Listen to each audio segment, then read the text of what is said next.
Welcome back to Tuesday afternoon with the Outdoor Drive podcast. How are you? This is your buddy. I almost said Steven, but I'm not Steven. I was going to say, you should have came off and been like, this is Steven, and I'm coming at you with a smooth jazz voice. I probably should have. This is your boy Trevor and Steven. The actual Steven. Yep, the actual Steven. I almost said Steven, which is actually pretty funny, but anyway. You do not want to aspire to be me, man. I don't have that jazz voice. The radio voice, as you were told last week. Funny enough, he's the fourth person that said that. And it always just makes me scratch my head because I'm like, I don't hear it, but I don't. Maybe you guys out there do. Yeah, you have the voice for radio. Yeah, I got a face for radio. Yeah, you got a face for radio, voice for radio, and I'm like, he's already on the radio. Exactly. So good place for him, right? Yeah, I guess I found my niche, and people just don't realize it's internet radio. I love it, man. Yeah, is what it is. Oh, we're getting delusional here. Yeah, well, we're also doing a double timer today. So yeah, double timer, double. Round number 2. That's it, man. We had to get a second one in when we could, man. It just worked out that way. It's always good when those things happen, so we get ahead of schedule here. So when you guys are listening to this, it's actually a week behind. So we've actually recorded this last week, and we're releasing it this week. So we're actually really excited, and especially to get on the guest that we have on today. Which is mainly why we're doing it this way, because when this guy has an opening, you kind of got to jump or you're going to miss him. Absolutely. When family calls. So we got to make it happen. Right. So he's somebody that's been a good friend of all of ours for a long time. So I love having him on. Oh, for sure. And he's led to a lot of success in the past, as well as leading to a lot of success this year with some of the new innovations. Yeah. So definitely. We like to call him Zeus. Zeus. He is the king of the gods. He is. Oh, man. His lightning bolts strike hard. Yep. Is that what I should go with? I think so. crushes bones and breaks hearts, right? Or breaks bones, crushes hearts. Yeah, I like that better. So. The first one sounds like a sad country song. Oh, is that what it is? Crushes bones and breaks hearts. Yeah. Sounds like a really hillbilly country song. Oh, yeah. Man, it's just nice to be back, dude. Like I said last week, like it's just nice to be back in the studio. And I say this every single week because it's one of those things I kind of like seriously look forward to. Talking to different people, especially in the off season of hunting, but the in season of fishing, and foraging, because like right now everybody's out. I've seen a couple different pictures. One of them was from Hunt, New York, the hunting actor. So he was out. I don't know if you saw it, but he was getting actually the chanterelles. So those are it's that time of year for that. So it's kind of cool. Well, I've seen a lot of people on the news lately that looks like they've been finding magic mushrooms. Does that count? I didn't see that. Really? It's that time of year? I mean, all you got to do is watch the news, and you're probably going to see a couple of them. Oh, I don't know. I haven't. Oh, yeah. People are crazy. Yeah, people are crazy. And I'm giving them an excuse. I'm giving them an out. Yep. They did some poor foraging. Oh, for sure. So it's always good to think about and be in studio talking about deer hunting and prepping for the season. And this one's definitely going to be one of those episodes that you're going to you're going to scratch your head and be like, oh, should I make that switch? Yes. You should make that switch. Yes, you should. You should definitely make that switch. So, and if you guys haven't made the guess yet, we have Nick Albanese from Zeus Broadheads, from Tack Diver TV, from B16, from Steady Form, you name it. From Era Archery.com, the man, the myth, the legend, Nick Albanese. So going into that, like those broadheads are next to none, some of the best broadheads on the market, in my opinion. And my opinion means absolutely nothing. So, so take it for what it is. But me and Steven have both taken a tremendous amount of game with with the Zeus. With some pretty crazy shots too. Not just your standardized shot perfectly between the ribs and hit both lungs. It was shoulder shots. It was some high quartering two shots. Some stuff that normally causes you to sit and wait for a couple hours before you go look. For sure. And now not even the Zeus is out. We have the Aries, the heavy Zeus, the heavy Aries. So heavy metal.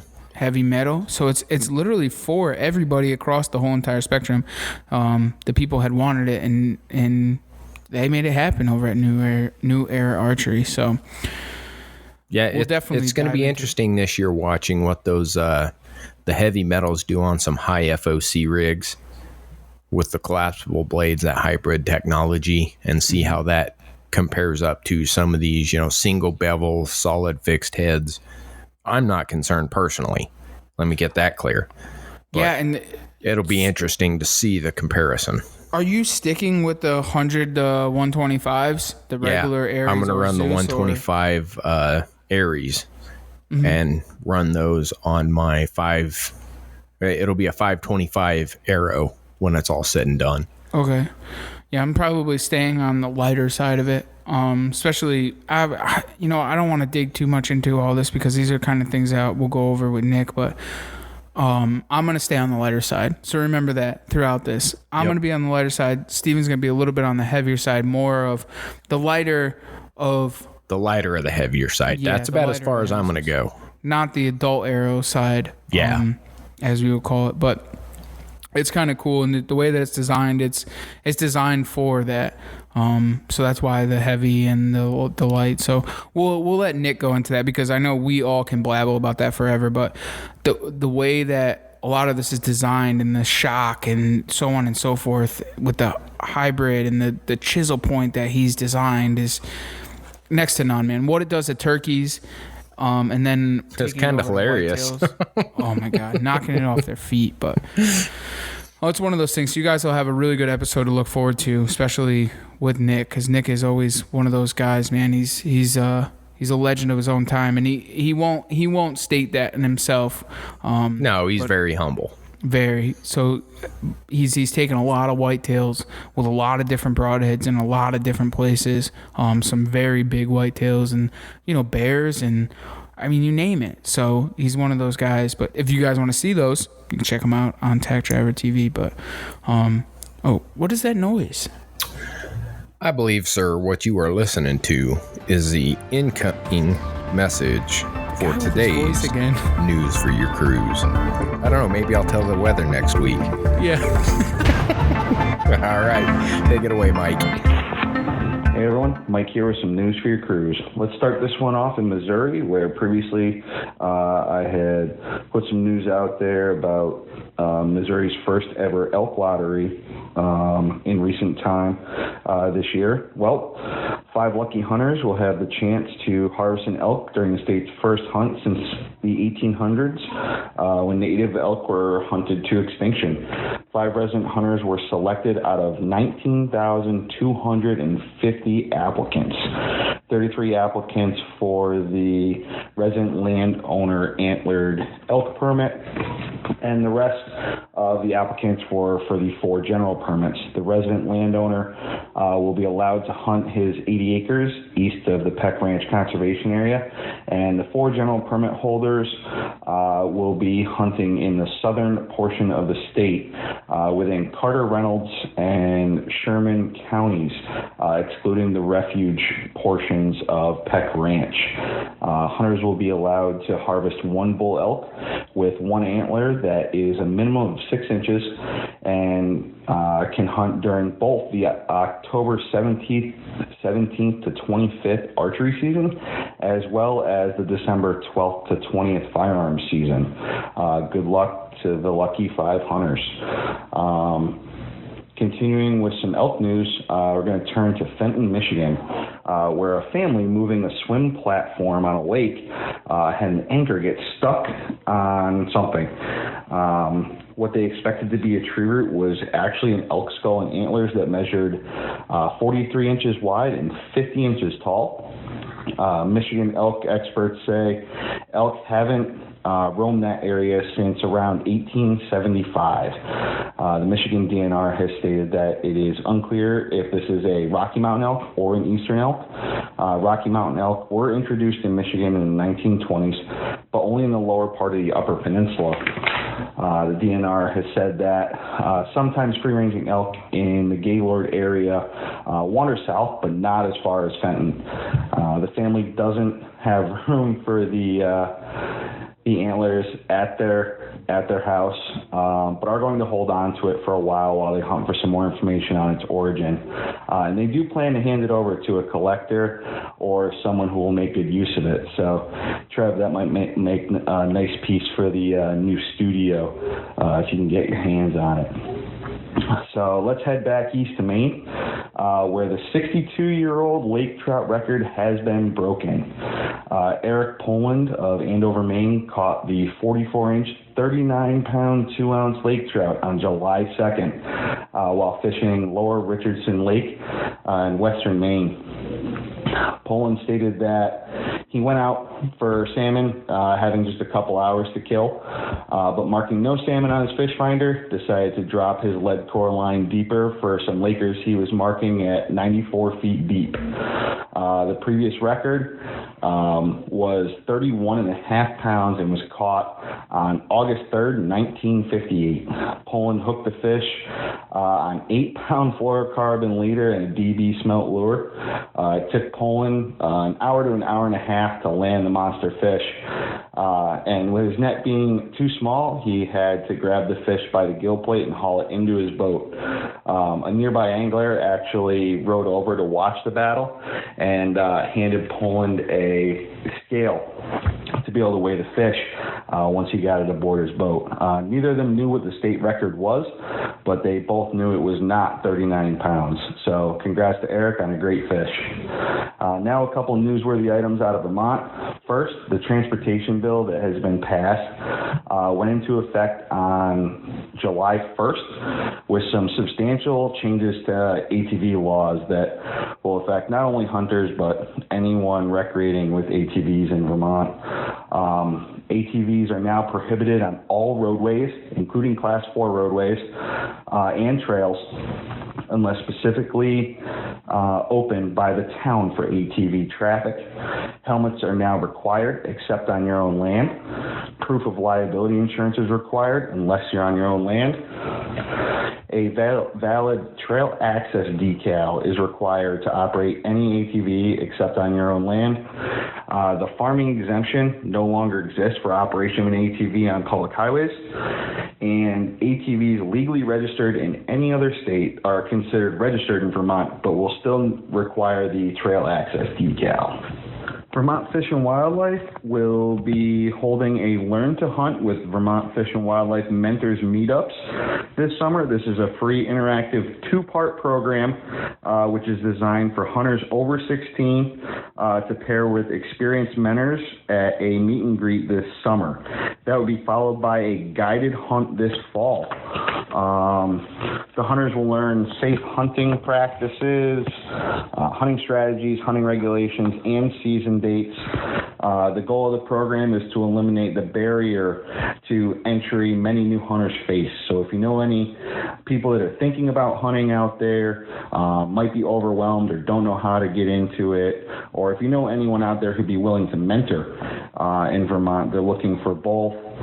The education program coordinator, Nicole Meyer, stated that the social support system is here for new hunters and that they hope this program will help them build their hunting community.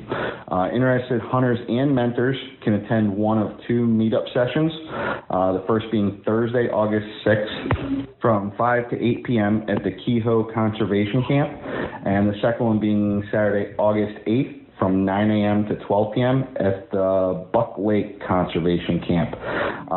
If you're interested in signing up, please see the link in the episode description. Lastly, the Appalachian Bowmen in New Jersey are going to be holding their 39th annual summer 3D shoot. All bows are welcome. It's August 15th and 16th, and registration begins at 7:30 a.m. each day, rain or shine. There's going to be a practice range, novelty targets, UFO disc launcher, 50-50 water jug race, and a kids range. There will be a mix of 60 Reinhardt and big shot targets across 3 ranges. Archery and craft vendors on site all weekend. One day fee is $25 or 2 days for $35. Kids 14 to 17 are only $5 a day, and any kids under 14 are free. They're also going to be doing 50-50 challenge shoots for long range shots as well as shots at a steel deer. So if you're interested, check that out. As always, if you have any news to send along, feel free to hit me up on social media. Mike Salter on Facebook or bearded_bowhunter21 on Instagram. And with that, enjoy the rest of your ride. Thanks, Mike. Appreciate it again this week. You're a stud. Really setting that bar really high. I want the weather next week, so I don't have to give it. Well, he's going to have to get into that barometric pressure and the movement of the deer and different moons and so on and so forth. So you might actually get the weather. Yeah. Oh, we'll see. Is what it is. You want the news or you want the weather? The nether. The nether. So we appreciate it there, Mike. But I'm actually looking forward to, getting more cameras out there and stuff like that. I know I've been slacking, man. How's it been on your end? How about the Bears, man? Let's hear about the Bears. I love the Bears. So up until 2 weeks ago, it'd been relatively slow. And I had sent you that video out in the front yard under the cherry tree. I had that young bear, probably year and a half, 2-year-old, maybe 120 pounds, really mangy. At first, I thought it was your color phase, but when he popped out from under the tree, he was just heavily manged. It was kind of disappointing to see because he was a good-looking bear, had a good future, but we'll see what happens with him. So I got the video, kicked it over to you guys, kind of was like, oh yeah, finally we're seeing the bears again, because the wineberries, the blackberries, all of that are starting to come on naturally. Well, I get in the car, I cruise down the road, and I make it about a quarter mile, and right there across from that big hayfield when you come up to my house, I had this probably 400-pound boar walk right out into the middle of the highway in front of me and just stop and look at me like I dare you to hit me. So pumped the brakes on that one, let him finish doing his thing. He got across the road, and by the time I stopped and tried to get the phone out, he was long gone. Damn. So they've been extremely active. We did see one last weekend on our way out to go fishing. Another little guy, probably 2 years old, around that 150-pound range, crossing around on the mountainside. But they're definitely starting to get way more active. I haven't pulled the camera since the last check, and the camera's down in the wood line now, and I've got some extras down there that hopefully will get them to walk by. Since we can't bait here in Virginia, it's kind of difficult, but some scents and different things like that, hoping to just intrigue one into showing itself. And when I pull that, I'll give you a little more update. Hell yeah, man. Really looking forward to it. I just hope that they stick around, that hopefully that colorfish shows up, in October when I'm sitting in the tree and I can cut the Zeus loose. That'll be the plan. Oh, should we thank those who help us survive?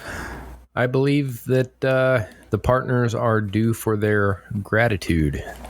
Why don't you go ahead and lay it out on the line? All right. So first off, let's thank Out on the Limb Manufacturing. OutOnTheLimbManufacturing.com. Go and check them out. Matt Garris with the let's give him a slogan, Steve. What do you think, buddy? What's the first one off the top of your head? I'm going to put it back on you while I think about this. That's messed up. Go out on a limb and be mobile. Out on a limb and you don't have to worry about letting go. That's it. There it is. So if you guys are looking for sticks, platforms, camera arms, he's got a little bit of everything over there. I even saw some type of hangers for gear hangers for the tree. He also makes those. So go and check him out, outonthelimb.com. All right. I just had a second one hit me. Just hear me out. Rip. Just hear me out. You got to get up to get down. All right. I like it. A little throwback. Yeah, I like it. Also, D&M Custom Arrows, dnmcustomarrows.com for all of your custom arrow needs. The big sexy ginger himself. So go and get him for your compound arrows or your regular trad arrows. So no voicemail this week. No voicemail this week. Oh. Hopefully next time. I was looking forward to it. Gary, you're slacking, man. I know. You're slacking. That should be its own show. That should be his own section of the show. He don't listen to the show. That's his problem. No, I'm just He kidding. can still send you dirty text messages. Of course he does. Broadside Camo, broadsidecamo.com. Scott Shear over there. Use promo code Outdoor Drive. What do they get with that promo code, Steve? With a purchase of $45, you will get a free surprise gift on the side. All right. Thank you, Steven. I couldn't resist. Wicked Twisted Bowstrings, wickedtwistedbowstrings.com. Outdoor Drive 10. Save yourself 10% off of custom bowstrings, BCY, and Bloodline. Every single color, match, you name it, you can get it. You can order them right on the website. They will be shipped right to you. wickedandtwistedbowstrings.com. The sickest and wickedest twisted bowstrings. Wild Edge Inc., the leader in mobile hunting. Live wild with Wild Edge. Like I said, the leader in mobile hunting. The perch, the steps, and the steps are like double. They have a lot of different things you can do with them. You can use them as deer drags. You can use them as steps to get up the tree. For your presets, your mobile ring hunting, of steps. your ring of steps, you name it. He's got a couple of new things coming out, so stay tuned to that. Really some badass shit coming for this upcoming season. And all I want to say is, ooh, you're my boy, Drew. You're my boy, Drew. I love it. I'm full of them tonight. Nor'easter Game Calls, nor'eastergamecalls.com. Check out Marky Mark with his custom knives, Mab knives. If you haven't seen him, go check him out. And like I always say, make sure to check out the Evo Series Grunt Tube. If you haven't seen it, it is by far the best grunt tube on the market, hands down, no questions asked, custom to the fullest. Marky Mark does some amazing things with his hands. He makes calls, guys. So go and check him out, nor'eastergamecalls.com. So thank you. Get your grunt on with Nor'easter Game Calls. Allow us to say crazy stuff into microphones every single week and still there to love us. So yeah, we appreciate it. For sure. We're just at a slapping range. That's it. Well, brother, I don't know about you, but I think we're ready to kick this thing off and get into some serious discussion with someone who actually matters. Yeah, let's get serious. Let's get Zeus. All right. We'll bring down the gods. All right. Here we go. Nice shot.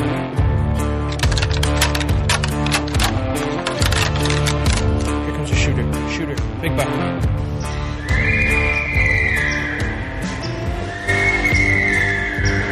Stack.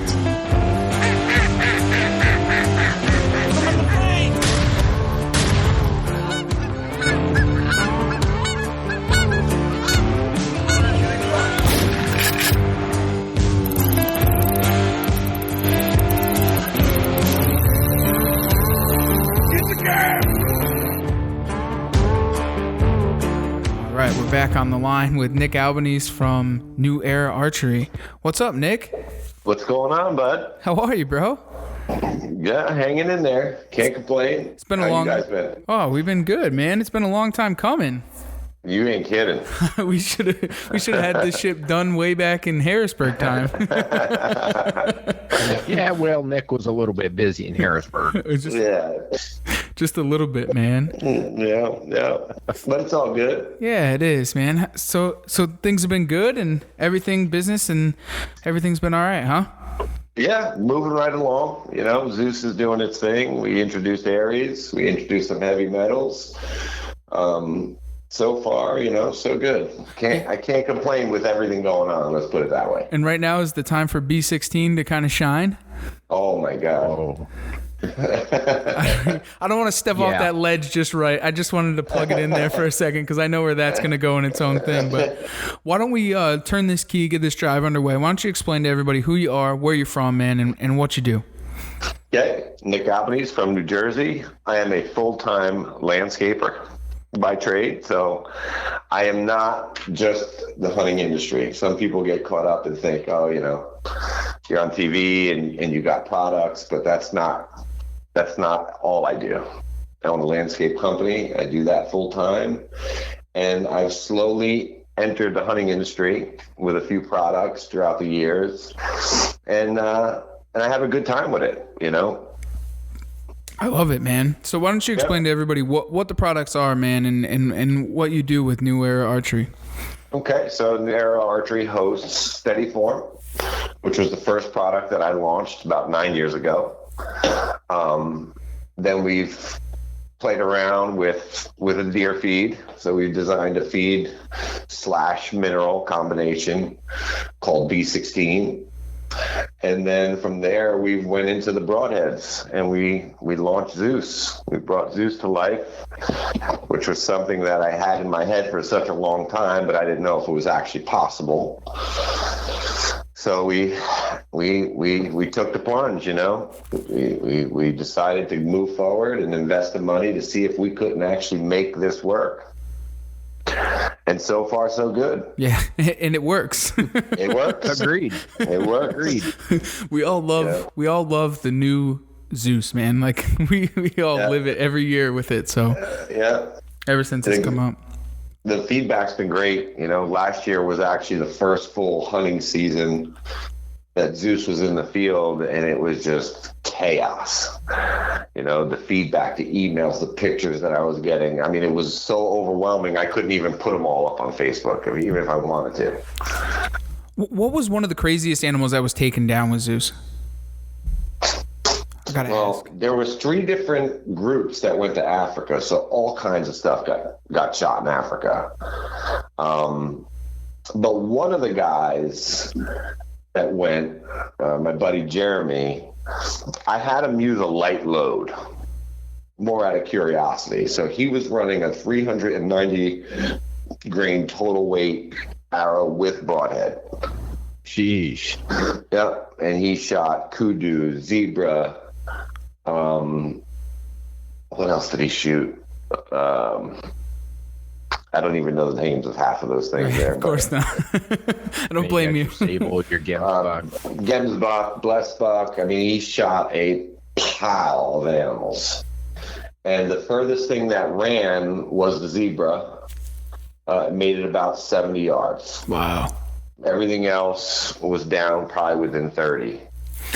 So with that light load, can you explain to everybody why you wanted to have somebody shoot a light load in Africa? Well, so in Africa, you have to shoot the animals more forward than we shoot our whitetails. So you're essentially punching through their leg bone, shoulder blade area. And I designed Zeus to work, to allow you to penetrate without having a heavy setup. Now, doesn't mean you can't use a heavy setup. But what I was trying to accomplish was for the guys that like to stay at that 400 mark, they didn't have to sacrifice penetration because they weren't using, a 550 grain plus setup. So I wanted for me, myself, that's what I run. I usually run about a 400 grain total weight setup.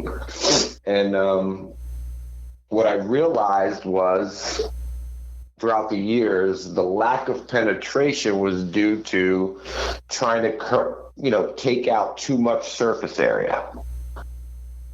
So if you're trying to take out that surface area and you're hitting areas that don't want you to get in, then you would need a heavier weight to kind of push through.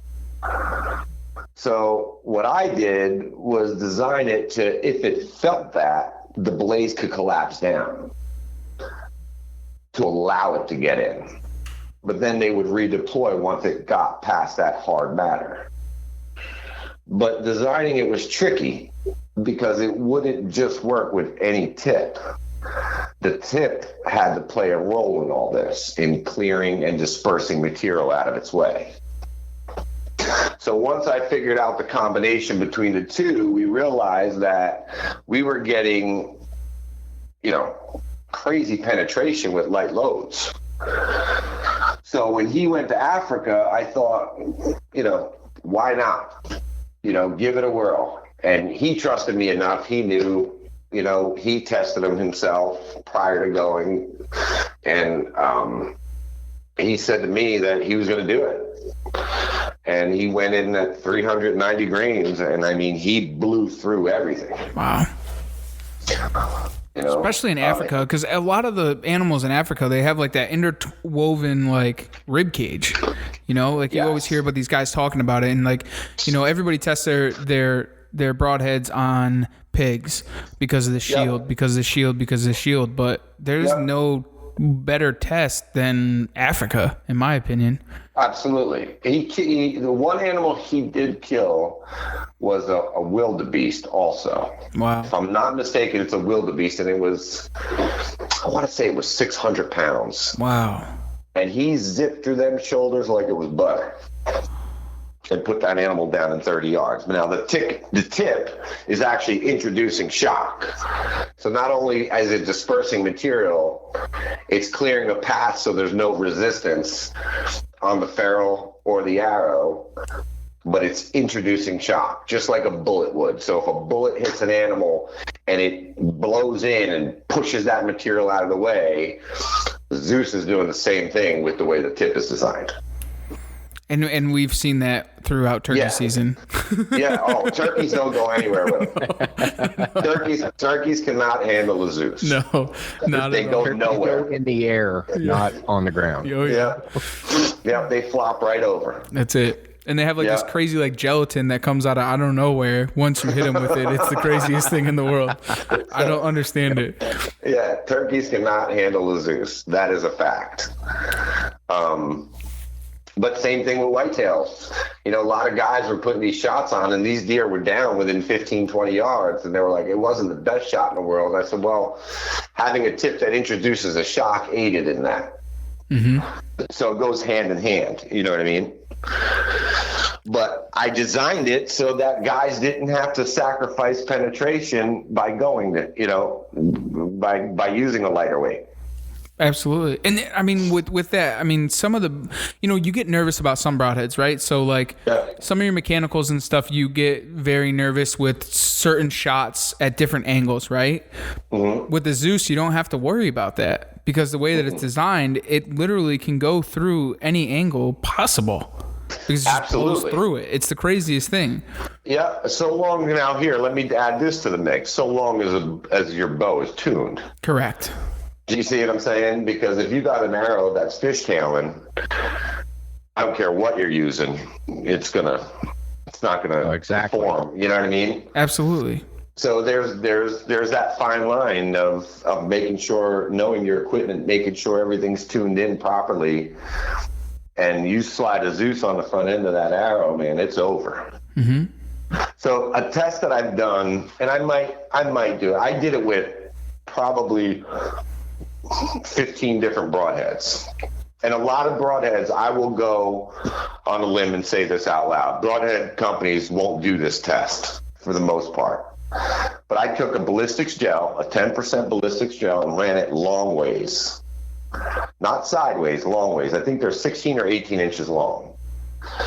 So if you really want to see what a broadhead does when it comes to mass, that's a great test. They make a 20% gel, which is stronger, to stop bullets, but a 10% gel is pretty equivalent to animal. So if you run it long ways, you want to see how deep, how many inches you could get in there. So we did this test with multiple broadheads. We also did them with cut-on contact broadheads that were, 600-700 grain setups. Not one of them could out-penetrate Zeus. Zeus would blow through that gel and be out the back end probably 3 or 4 inches. Wow. So I challenge anybody in any broadhead to do that test. They won't show it to you because Zeus at 400 grains was out-penetrating them all. Even with the heavy setups? Absolutely. And they're cut on contact, so they're 2 blades, right? Mm-hmm. So we're 4 blades. So they got technically less restriction because we're pushing 4 blades through versus 2 blades. But they're also a cut on contact. So when you think of a ballistics gel, it's soft. So you would think that cut on contact would just slice open that rubber. You know what I mean? Right. But it could not out penetrate a 400 grain setup on a Zeus. Wow. That's a fact. I think I just found my next idea for the next YouTube video. Yeah. Do it. Yeah. You see guys doing all types of tests, right? And I've done it myself. We put the plywood against a steel drum and boom, boom, shot them multiple times through it. Zeus always comes out the back end. But you never see nobody really take the time and truly show you mass. If you want to show mass, throw 10% ballistics gel up. And if I'm wrong, call me out on it. I love it. But I know the end result. I did it. I've done it. Right. I've done it. That's why I said I want to do it just so people will believe it. You could show it. You could show it just with a Zeus, and then tell them, look, if you think your setup is that superior, purchase one and see what you get. Absolutely. You know what I mean? Not that I'm knocking anything, because I'm not trying to do that, but I'm trying to explain how Zeus works. I've had guys says, "Oh, you're going against physics." No, I'm not. I'm actually using it to my advantage. Right. With the way the tip's designed and the blades collapse. So how does Ares react to a lot of this stuff? Ares is a little powerhouse. So that broadhead, so Zeus is 1.5 inches, that collapses to 1 inch. Okay? So for anybody that feared a spring or a part-time hybrid, as I call it, or a double fixed, however you want to call it, Zeus. Because it's fixed until it's called for. So it's not like your average broadhead. It doesn't have to react. Expandables and hybrids have to react on impact. They have to open up, I should say, all the time. Zeus doesn't. And actually, it goes backwards and will close down if it's feeling the resistance.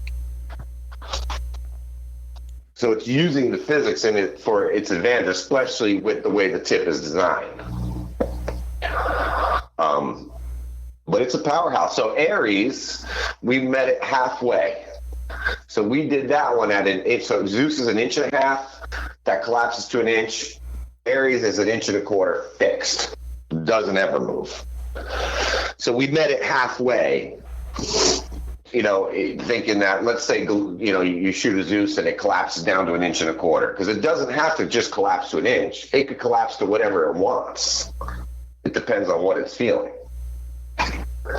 So we figured if we met it halfway and put it at 1.25 inches, we would still get unbelievable penetration because the tip's doing its work, but we single bevel that blade. And so far so good. I had a buddy of mine come out last winter. He shot a deer quartered away. He went through that last rib, went through the spine on an angle, and was poked out the front of the chest. Now, the spine on an angle is a lot more bone than a broadside shot. But it had no problem climbing through there. Wow. That's incredible. Yep. So what is the benefit of having a single bevel over a double bevel? Like as far as like, because Zeus is a double bevel, right? So Zeus is double beveled. The bleeder on Zeus is single beveled. Okay. And I've had guys ask me why. Yeah, I was just gonna ask why. Because all bullshit aside, you get such a better cutting edge. Okay. That's all it was. It had nothing to do with anything else. All right. Now we went single beveled on Aries because we wanted to give those guys that like the single bevels a broadhead that they could use, and guys that like double bevels can use a single bevel. Doesn't matter, right? Right. Apparently, that single bevel. What's really cool about that single bevel is the hole it actually punches. Doesn't it do a twist thing with a single bevel? That's what they say. Okay. It's got to do with the rotation. I don't know how much of that. What's the distance in the animal? But I know on impact, if it's doing that, it's ripping the hole pretty big. Mm-hmm. And we've noticed that with Aries. So at 1.25 inches, it was punching, silver dollar holes. Wow. Yeah. That's incredible. And I thought that was cool. So what we're trying this year now is we've got a bunch of Zeus that are single beveled. Whoa. Just to see if there's actually a difference. Now you're making a powerhouse out of something crazy. Yeah. Moment of silence, because that was crazy. So that's what we will be field testing with this season while we're hunting is a total single beveled Zeus. Wow. Just to see if the actual hole itself is different. Damn. Right. How can you get any sicker than that? Like, I've actually gotten a little sicker than that. Yep, and that's going to be new for next year. But we got a whole series of tips coming out. So you know how Zeus is an interchangeable tip? Yeah. Oh yeah. So we're going to have a section on our website called "Pick Your Poison," and you'll get to choose from all these crazy designs. Bro, can you pump the brakes? Okay. Like, where are you trying to go with this? That's fucking awesome. I just think, we're the first. Yeah. We're the first ones all the way around, You never seem to amaze me, Nick. You just never seem to amaze me. Like you're already at the top. You're already a god. So now we got to just keep going further. Like, where are we going? You know what I'm saying? I told you before, I'd rather be a god than a king. That's right, man. Oh, right. That's nuts. Yeah. So why don't you explain like some of those tips? I'm very intrigued. I want to know. I can't get into too much detail. I see what it is. Okay, I just want tease it to be them. a surprise. Right. It's just a little teaser. I get you. but it's pick your poison. What do you like? I absolutely love it. What do you like on the front of your broadhead? Yeah, I really like the idea of that, for one thing. So I was just looking at my Aries, and the way the tip's set up is it's a straight line cut as it enters. And I was thinking, okay, well, what if there was a helical on that? Yeah. But then I got thinking, is what if you had a right hand twist arrow versus a left hand twist arrow? Right. So I see where your mind's thinking, and I'm really digging it. Yeah, but there's one in particular. I can't say too much about it. There's one design. So our tips, Zeus tip is different than any other tip. That's a fact. Oh, hands down. That's a fact. You know what I mean? And I got another tip that we're working on that if it comes to fruition, which it will, that thing is going to be gnarly. And I'm excited for that. I fear the turkey's lives. Like, oh no, yeah, you'll be picking up their liver on the other side. Oh, jeez, man. Yeah, especially knowing what they do. And, I'm just your average guy. You know what I mean? I'm a working guy. I go to work every morning, every day. But my passion has brought me so far that I'm creating products, first and foremost, to see if they work for me. And then when they do, that's when I plunge and go deep in. You know what I mean? Absolutely. I mean, even, going back to the beginning where like the B16 and the Steady Form, I mean, those two are two other products that you've dove head first, arms back. I mean, like really, the B16 has been a project. I mean, I've watched you just grow these deer with what you're doing to the maximum potential. Why don't you explain to everybody kind of what it is and what it does? I mean, because it's really it's very intriguing, especially to watch the pictures that come out and how I love this time of year, dude, just to watch your Facebook and watch these deer grow. Right. Yeah, it's amazing, And each of my products were not something that I came up with and launched. They were something that I had to use first to actually see if there was results. There was other products that I invented that I had friends say, "Oh, dude, launch it. It's awesome." And if it was only 90% in my eyes, I canned them. Right. All the money went in the garbage. Because I don't want to be that guy. I don't want to be one of these big companies that has 3 or 4 engineers sitting around a table trying to think of what's the next thing. How can we make it look better? And I'm not worried about look. I'm worried about performance. And that's one of the things.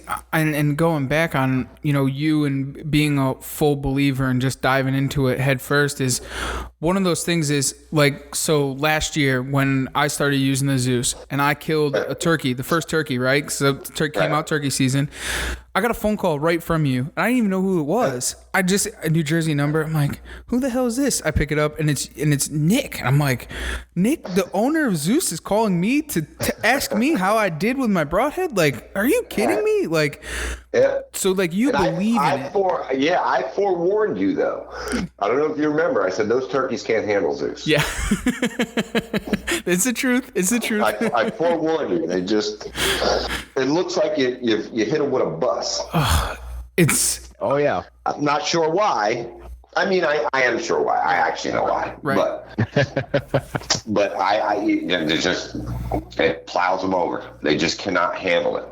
And once we went through that, then we went to deer season, man, and I was like, I couldn't wait to shoot these things on a whitetail. And you have already done it. You've had tested it 1,000,001 times. Oh yeah. Yeah. And not even to go with that, but when the taxidermy calls you at the end of the season and goes, these guys with these darn Zeus Broadheads. Yeah, that was pretty fun. Some of the butchers, like when we would go to the butcher and they'd skin them down, they'd kind of look at you sideways with all the trauma. In their mind, they think you shot it with a gun. Right. When they see all the trauma that's on the inside, what people don't see it from the outside. Well, you would think that you did shoot it with a 300 short mag at 15 yards. Yeah, that's what it looks like. Yeah. That's the reaction. That's the tip doing its job. For sure. I designed it to do that. So back to the B16, man. What is it? What do you do? Like how did you make it like this? So I was on a mission. We live here in New Jersey, and I've tried all the minerals. I've tried them all, and I'm not saying they don't work. I just didn't get the results that I thought I wanted to get. So I went on a mission. Everybody thought I was nuts, to see if I could take these deer and actually enhance them. Now, you cannot change genetics. So let's not be mistaken. If a deer is genetically meant to be an 8-pointer, he's going to be an 8-pointer. But what I can do is I can bring him to a maximum potential faster. And how this all works is by having the right minerals and proteins, having the right balanced diet. So we have 2 formulas. We have one for the spring and summer and one for the fall and winter. And it doesn't take much. I mean, you only need to put out about 10 pounds a week. And you can mix it with corn. You can do whatever you want. Mix it whatever you want. But what I was working on is building a healthy deer and actually trying to aid in their skeletal structure. So a deer's skeletal structure has to mature first before you get maximum antler growth.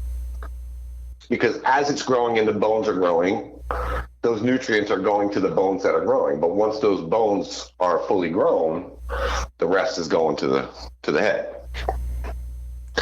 And I started, formulating and coming up with different stuff. And, some stuff I mixed, which I thought was great, they didn't really care for, But then when we hit B16, and 16 in the B16 stands for 16 different ingredients.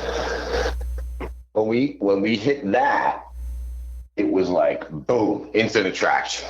So some guys will use it just to attract deer, but I actually use it to grow deer.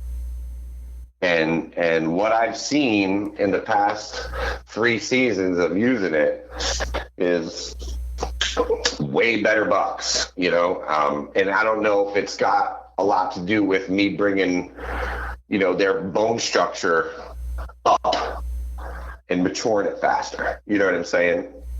Because their headgear is just phenomenal. So it goes hand in hand, and when I run the 2 formulas, I'm catering to what their stomachs want. So we want a healthier animal.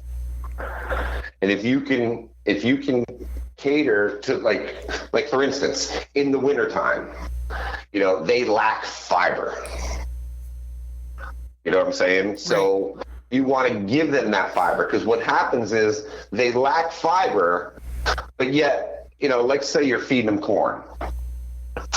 Once you go to the spring, when the new shoots are growing up and, you're getting natural browse and they're starting to put more fiber back into them, there's like a 3-week period that there's a transition that they have to go through from the corn, which is, say, carbohydrates, to the fiber.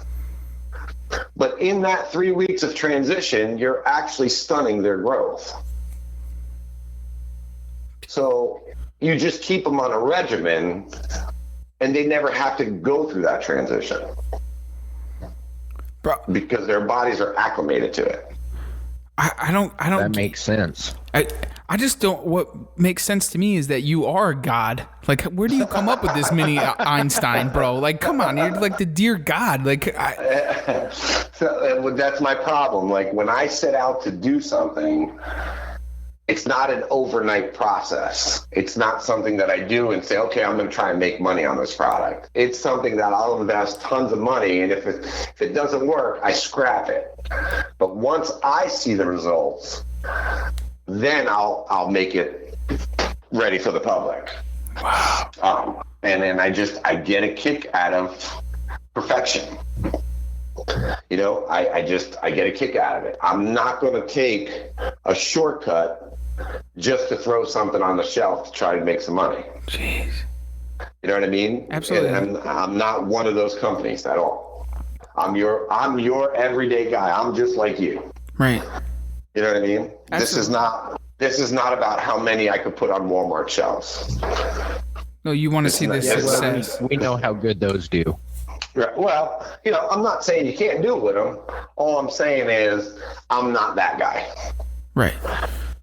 I don't blame you, and thank you for it. I appreciate that. And you want to see the success of everybody else. And yeah, I've definitely realized that, like, just Absolutely. reaching out to everybody and talking to everybody and seeing, to make things better. So, like, example for, like, the Zeus, to go to the heavy metal, like you heard and you listened to everybody, the peers below you, to what they wanted and what they wanted to see the growth of, and literally change that, and even with the single bevel, and then, with the B16, I mean, it's never ending for you, man. You are one for the people. Yeah. It's all about the consumer first. I'm a consumer. I know what I like. I know what I want. I don't mind paying a couple dollars more for something, but I want it to be the best of the best. Mm-hmm. You know what I mean? Absolutely. So I'm not going to sacrifice that just to make $1. It's not worth it to me to cut corners. No. And you know, and no, I totally get it. And you being the big buck killer that you are, like, you've been in the tree for a long time. You've used broadheads that didn't work, or feed, or minerals, so you know what to expect, what you want to see from that, and what's good Absolutely. and what's not. It's not like you're just some guy that just woke up one day and said, "Oh, I'm going to make a broadhead." You've been doing this your entire life, man. This is your life. This is what you've dedicated to it. And that's what I was saying earlier. You know, I'm not a company that has to say, okay, what are we doing for next year? Like, we need to come up with another one. And they make these fancy things look like this and they look like that. And that's all good. That's cool. But I'm not that guy. Right. You know what I mean? I'm going to put out what truly works. Well, constantly you're traveling, you're going to different states, you're hunting different places, you're finding big bucks. I mean, even taking it back to the deer that you shot this year with the muzzleloader, you know, you're just out there. You're doing the rifle. The rifle, yeah, the rifle deer, yeah. I mean, that was a deer that you watched for how long? 4 years. Yeah. Why don't you go a little bit into that, man? Let's get off the business. Let's talk some fun. Okay, so we found this deer. My buddy has a place upstate New York at the foothills of the Adirondacks, and we started managing it, putting in cornfields and soybean and trying to hold the deer there. We worked our butts off for probably 7-8 years and didn't really shoot much of anything, and went from, you know, maybe seeing 3 deer a day to seeing a field full of 30. And it started to work. So we come across one spring a set of sheds, a matching set of a 10-pointer. And I thought, wow, that's a beautiful buck. You know, what looked like a 2-year-old to me. So we you know, I didn't have any pictures of them. I just found the antlers. The following year, we didn't find any antlers of them. We did have a couple little pictures here and there. They were kind of blurry, though, as they sometimes pass through in the night. Then the following year after that, he was staying there, and he was coming to the crops, but it was in the evenings. So that season, I tried to figure out, okay, well, the camera's saying he's hitting these fields at 6 o'clock. So where the hell is this deer before 6 o'clock? So I started, after the season, I started really looking and digging deep. We found one of his sheds again.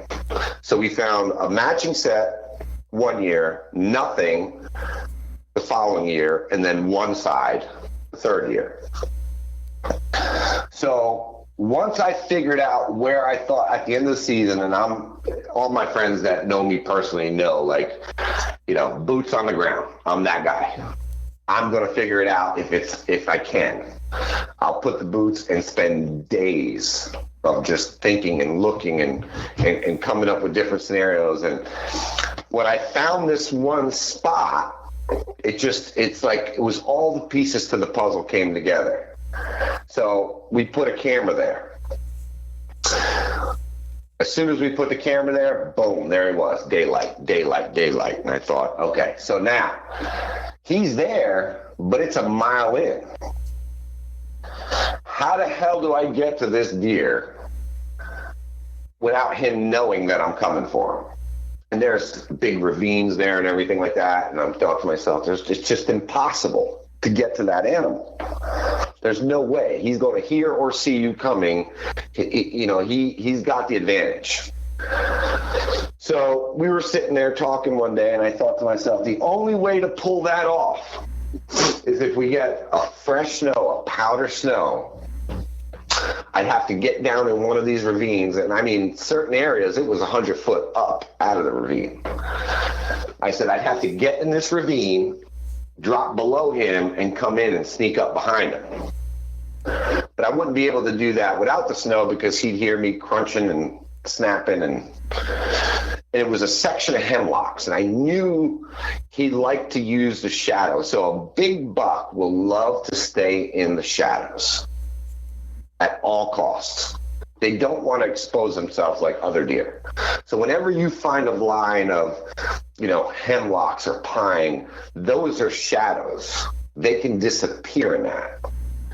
And you could use them to your advantage if you know what you're looking for and you know how to set up on them. So those will lead to something that usually gives them more shade or out of sight, like a ravine, like a drop down or a ledge. So there was only one way to get to them, but I couldn't do it without fresh snow. So I waited all season, and all of a sudden I heard about this snowstorm coming in. So that morning I hopped in my truck, I called my buddy, I told him I was going up there. It's about a 5.5 hour ride. I was going by myself. What I didn't realize was the amount of snow they were going to get. Right? So I get there and there's a foot of snow on the ground, powder. And I thought, holy shit, I got to go over a mile to this animal. Now it's noontime, okay?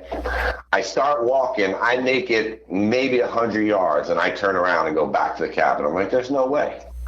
There is no way I can go over a mile in this, because I kept, you got heavy gear on, boots, big boots, and you're treading, each step you take, you got to lift your foot up and go.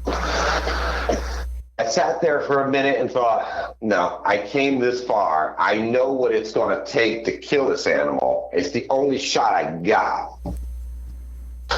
So I started walking. I did what I had to do. I dropped down in this ravine and I treaded, but I was soaking wet from sweat. And I remember thinking to myself, it's snowing so hard and it's windy.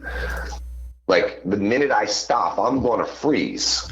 I'm going to be frozen out here. But I kept going. I said, but in my mind, while I was going there, I thought, there's no way I'm going to climb up in that tree stand and be up there soaking wet with me trying to whipping this deer for, hours.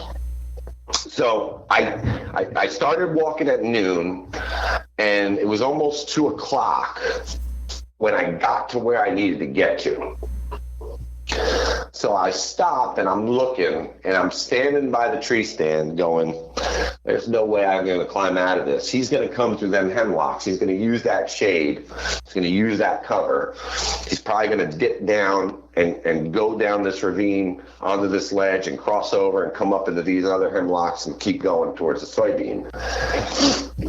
So the more I sat there, I thought that I can't get in the stand. I looked over at the hemlocks and I seen a blowdown. And I thought, well, I'm soaking wet. Maybe I can crawl in that hemlock or that downfall and just sit there without being up in a tree exposed to the heavy wind. So I'm standing there for probably 5 minutes contemplating and thinking of a plan. It's still early. It's 2:00. I got a good 3 hours ahead of me or whatever it is, still dark. So I take about 10 steps, and out of that blowdown, he blows out of there. He was in there. He was watching me the whole time. And the crazy part is, if I would have climbed the tree stand and he blew out of there, I would have never heard it or even known he watched me do that. So as he takes off, here I am. I got my 7 mag slinged over my shoulder. I'm trying to peel it off, with the bulky clothes, trying to get my arm out. And as I'm doing that, I'm looking ahead, and I could see an opening through the hemlocks about 90 yards out. So I got my scope caps up, put the rifle up, and I just waited for him as he was running through. And the minute his nose hit that opening, I touched off. When I touched off, all I saw was a big cloud of snow go blowing up in the air, and he nosedived. So I caught him on the run. When I got there, what I realized was I hit him right at the base of the neck in front of the shoulder and just crippled him. It was a luck shot. Wow. You know what I mean? Because he was 90 yards wailing through hemlocks, but I had one opening. And I just held on it, and as soon as his nose touched it, I touched the trigger. And he crashed. And I thought to myself, holy shit, I got him. This is year number 4. Everything I thought about and devised a plan all came to fruition. But now I'm standing over this deer over a mile in saying, how am I getting this thing out of here? A foot of snow on the ground. Yeah, a foot of snow. At that point, it's like a foot and a half. It's coming down.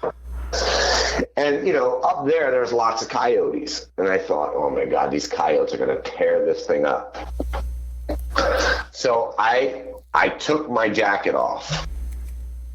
And I took layers of wet clothes off and laid and covered the deer to leave human scent on it. And started walking back. So it took me another couple hours to get back. And I got to the house, soaking wet, frozen because now I don't have as much gear on as I did. Taking your clothes off, your shirt off and a wet t-shirt in those elements are not fun. So I take a hot shower and I call a couple buddies up and they're like, all right, we'll be there around 6 o'clock. So I explained to them where it was and they're like, okay, let's take the tractor. They had a tractor there with a big snow blower and let's snow blow a trail as far as we can go. So we did that. And when we got to that point, I had a quad with us. And I thought, this quad is never going to make it through. But we got to the edge of a ravine and I launched it with the quad. I jumped down in there. We got to the bottom. We actually had to lift the quad, 3 guys, and get it over these down trees to the other side of the ravine. And I made it up to the top, but then it just bottomed out on me. So from there, we still had about a 400-yard walk to the deer. Make a long story short, by the time it was said and done, it was like almost 11 o'clock at night by the time we got out. Wow. Yeah. We drug the sled in, got the sled to the deer, loaded the deer, just took our time, each one of us, switching up, 2 guys pulling, 1 guy relaxing, and keep switching up and rotating until we got to the quad. Got to the quad, we hooked the sled up to it. I shot down because I had made a trail. Once I got to the bottom of the ravine, we had to disconnect the sled, pick the quad back up over the brush, get it to the other side of the ravine, take the deer in the sled, move it. I mean, it was no joke. After doing all that, I realized one thing, that I'll probably never do that again in my life. I don't blame you. I did it once. I can say I did that. But it's those things that you go through to kill a big mature buck, man. Oh yeah. Oh, no doubt. I mean, I would have loved it if it was only 6 inches of powder. Yeah. That would have made my life a lot easier. But these were the cards I was dealt, and I thought, you know what? I came this far. I'm going to put my knowledge and skill to the test to see if I'm not crazy. That's nuts. And it was exactly what I thought. What made you come up with that? Like everybody obviously is probably thinking at this point, like, how did you even come up with where he is and what he's doing and so on and so forth? Like, what runs through your mind, bro? Like, I would never think that in a million years. So he was obviously slick. I knew that he was coming to the fields at 6 o'clock at dark. But I wanted to know where he was 2 hours prior to that. Okay. Because they lived somewhere, And when I found these hemlocks along the top, they ran the edge of this ravine, and then it kind of dipped down into a ledge, crossed over. I could visually see him wanting to use the darkness to conceal himself as he made his way to the beans. And not all the time you have that, right? So that sometimes doesn't play a factor. But at this time it did. Mm-hmm. And I let the camera do the work, because I found it the season before. And I said, this is where I'm going to kill this animal. Right here. And the cameras, were showing it to me all season. But I knew I couldn't get to him. There was no way. I would make too much noise. He was on the top of a ledge in the hemlocks where his visual was awesome. He could see all the way around. But the other thing is he can hear. And he had 1 million escape routes from there. So once I realized a path to get to him that was as less invasive as possible, I put a plan together, but I knew I needed snow to do it because he couldn't hear me coming. Right. And it worked. Now, I didn't know he was going to be bedded in that blowdown in that section. This hemlock row runs a long way. I assumed he was further down, and I got 150 yards in front of him. And I was going to wait for him to come through there to head towards those soybean fields. Right. But you didn't know that he was bedded right there. No, I had no idea he was bedded right there. He probably was thinking what I was thinking. Shit, I'm getting out of the wind. I'm going to get in that blowdown. But the whole time he was watching me stand there. Jesus. So if I would have turned my back to climb the stand, I never would have hurt him. He would have dropped over the edge of the ravine and just disappeared on me. Right. And I'm shocked he didn't do that when he ran. He stayed in the hemlocks and was running that line. He probably didn't want to get out in the snow. I guess. Yeah, there was less snow underneath the hemlocks. Right. You know what I mean? Because it was thick. But he was getting it. I mean, he was motoring. Dude, that's great. And I thought, oh my God, this deer is moving and he's gaining distance on me. Pretty fast. So if you weren't able to pull off the shot and put the deer down, do you think that he would go back to that area with mature bucks? Like a lot of people, there's obviously big discussion. Okay. And that was more or less my question. Like with a big buck, when you find out where he is and what he's doing, you get one shot at him and that's it. Yeah, I think he would have relocated for sure. Okay.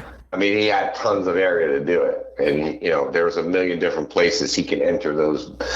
We have, that field is probably like 40 acres big. Wow. So he's got 1 million ways to get to it from different angles. Especially in an area like that where it's so desolate that there's not a lot of human traffic. It's not like being back home in suburban New Jersey, right? Mm-hmm. Where those deer have a different outlook on it. So like if they get bumped in a suburban area, they're used to it because they see humans all the time. Within the foothills up in northern New York, they don't see people. So when they get bumped, it's a serious thing. Oh yeah. Even when they wind you, they don't react like our deer. They spin on a dime and take off. They don't stop and look and stomp a foot and nope. They just spin on a dime and take off. I can see that logic in that situation because I'll tell you right now, the deer in the Adirondack are not normal deer, period. No, that says what? I call them nomads. Yes, because people will argue, and we may hear it in the backlash or whatever. I don't care. You're 100% correct. But people will argue that the big buck will come back to that spot strictly out of the fact that it worked for him. He spotted you, he got out. Right. But most of those people have never hunted deer in the Adirondacks. No. Right. So, and especially in these big mountains, these deer have never seen a human ever. No. And I'm sure I bumped him looking for it in the past, but he had a year to settle down and I didn't throw lead at him neither. Right. You know what I mean? He might have heard me coming and got up and scooted out of there. But the minute I'm going to throw a round at him, I don't think he would have came back. No. Because now he's instilling danger, big danger with what he has going on. Yeah. And up there, again, thinking about it, this deer's never ran into that presence. Okay, he may have had to jump for predators, he may have had to jump for other things, but he's never had to jump for a human. Right. So, new encounter and a big boom behind his ass, he's not coming back. No, he's not going to come back. No. No, and the only reason I asked that is because obviously you've hunted in both situations. Right. In rural areas and suburban areas where the big bucks in the suburb areas, you can go in there 10 times and that deer is going to come right back to where it goes because there's nowhere else for it to be or go. Right. Exactly. Yeah. And it took everything. It took everything out of me because we had a cell camera in there. Oh, okay. Yeah. So we get pictures of him in the daylight in there, and I thought, I can't do nothing about it. Yeah, because you're not gonna be able to move on him. I can't get to him. Right. All fall I sat back and thought, God dang. I'd love to try and just slip in there and maybe intercept them at a different spot, but I was too nervous to take the chance. Yeah. I needed the snow to be there. That's crazy. So when you find a big mature buck, you're literally now making the next step in your head. How can I move on this deer, and what situations are going to make this possible? Yep. I had to wait a whole year to make that one move, and I had one shot. Now the good thing is, with the snow, I knew he was going to the beans. They had to eat. You know what I mean? Yeah. We leave the soybean standing. Jeez. So I knew he was going to go there. It was the perfect situation. It was snow. He's going to be hungry. It's deep snow. He's going to go out in the soybean and dig. So not that he went through there every day, but I knew it was going to take that to bring him there, to want to go feed. Damn. It's so crazy. Mature deer is a totally different ballgame. It's a different animal. Once they break that 4-year mark, you're hunting a completely different animal. It's not even the same. Yeah, you have to get on their page. You can't hunt them like you would hunt a 3-year-old buck. You'll never kill it. No, I mean you could get lucky once in a while, but they just have a different mentality. They're nomads. I call them nomads. They have no rhyme or reason to what they want to do. They just know that they need to survive, and they'll do anything to make it happen. Yeah. And the older that deer gets, now that's another thing that plays huge in these factors, is the older that deer gets, he's going on to survival mode. You know what I mean? It's all about, I got to survive versus, I got to go chase does. Mm-hmm. So when they hit, from what my experience is, and maybe I'm crazy, but when they hit that 6 or 7 year old mark, they're more susceptible to kill them on a feed or on a crop or on a food plot. I see what you're saying. You know what I mean? Yeah, for sure. Because they have to eat to survive. It's not, they don't have chasing the girls and all the other things that are in their mind. Exactly. Where those, they don't need to, even in the early season, I'm talking. Oh, absolutely. In the early season, they're eating, and it's not so much to bulk up for the rut and everything else. They're going into survival mode. Mm-hmm. The does know they exist. They'll go to them. It's like a turkey.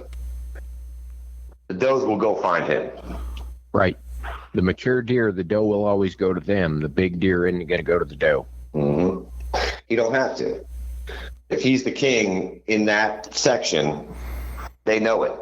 Well, he's God he's a god in that situation. Exactly. He's Zeus. He's waiting to meet Zeus. Yep. And that's something people don't take into consideration. It's just like turkey. The hens want to technically go to them.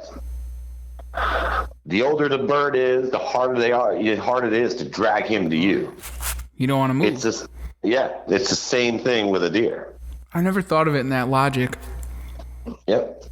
They're the same way. But when you think of it in that logic, you start to have a different outlook on everything. Because now you can kill him over food. And you don't have to worry about where he's going. His stomach is going to play a huge role in his age. And when that turns in, you're saying in the greater years? Say again. So in the greater years, it starts to change that way, and you're big, Yeah. mature bucks. From all the 6 and 7 year olds I've killed, that's what I've seen. That it's a lot easier to kill them on some sort of feed or plot or whatever's available. But those 3, the 4s, the 5s, well, about The 4 and 5, they're champions. You know, yeah. they're the studs. You know, like a 20-year-old. Yeah, they're off pushing everybody off, getting in bar fights. Yep.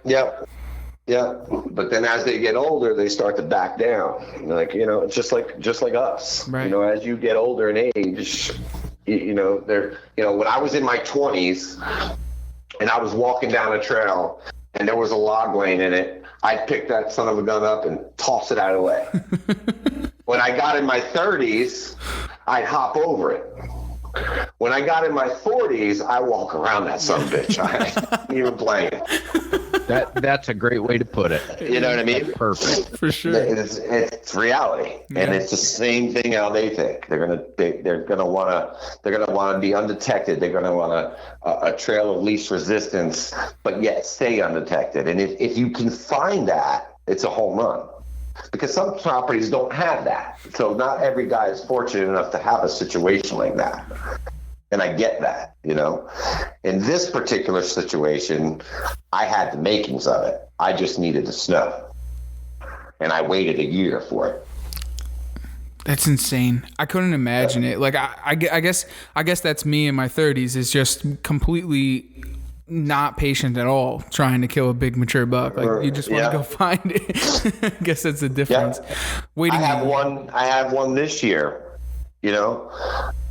I really, really wanted to shoot him last year. He's either a 5 or 6 year old last year. I can't determine if he's 5 or 6, but that would make him 6 or 7 this year. Wow. Okay. Last year I wanted to kill him, but I thought to myself, if I give this deer one more year, just one more, and he makes it, he's going to be a champion. He's already a champion, but he'll be the best of the best that he'll ever be. And this year, you know, because this is his 3rd year of eating B16, he's got double drops and they're split. The drop time is split. Oh yeah, he's a champion. So he is going to be my go-to. And I've already started figuring out like what's the best plan of attack, because it's not going to be your normal attack. Have you found his home, his core? Oh yeah. Yeah, I figured that you did, but yeah. And what are you looking for when you're looking for that? Like to find that 6 and 7 year old's home and know that it's his home and that he lives there. Like what kind of things are you looking for? I look for something that will add up to 180 degrees of some sort of shade or cover. If you can find that will allow that deer to circle around and be undetected. If you ever find something, whether it's a ditch leading into a multi-floor or into a hemlock, it could be a lot of different things. It could be high grass, but it has to lead to like 180 degrees, like a half a circle. And whenever I find that, you look at the lays of land, you know, from a topo map, you can decipher that. You can see it. And those are usually the areas that they like dark areas. The darker, the better. Wow. That's crazy. The best advice I could give you. Like the darker that spot is, the better it is. He's a ghost. He don't want to be seen. Makes so much sense. You know? For sure. Well, Nick, I got a question for you, man. And we ask everybody this question, and that is, what drives you outdoors? What drives me outdoors? That's it. I think it's the camaraderie of ever being with my friends and it just everything about it, growing the deer, planting plots. It just and hunting with my buddies and saying, hey man, I got a nice buck here. Let me put you on this deer. I love it. I get a kick out of it. I love it. I think it's the greatest. That's the greatest part of it, man. That deer camp, the vibe. Like we got just talking to the boys, and I dig it, man. I really do. Yeah, and let's not be mistaken. Let's not be mistaken here. I've shot my fair share of smaller bucks. You know, every year I tend to shoot one. And I tell everybody this. Just because I might shoot a few Pope and Youngs a year and then all of a sudden you see me with a 4-pointer doesn't make me any different. I'm a hunter, and there's a time and there's a place for everything. Sometimes if you're going to a place that says this is the quality of deer you got to shoot, then that's what you're shooting. But then there's times that you're going to a hunt camp and you're hunting, and that's the camaraderie. It's not about who can kill the biggest buck. It's about let's go out, let's have a good time, and let's see if we can get some meat for the freezer. That's what it's about. Right there. Absolutely. 100%. You know? Well, Nick, before we let you go, Okay. real quick, where can everybody find you? They can find our products on Eraarchery.com. Zeus Broadheads. They could find Steady Form. B16 is there. I try to make myself as visible as possible on social media platforms. They could always look me up at Nick Albanese. Shoot me a message if they have a question, or give me a call. My number's on the website, so they can call me direct. If you're not for the people, I don't know who is. I try my best. That's no lie. I try my best. Well, You know, the old Nick, saying, you you can't. can't satisfy everybody, but you can satisfy as much as you can. That's right. Oh, true story.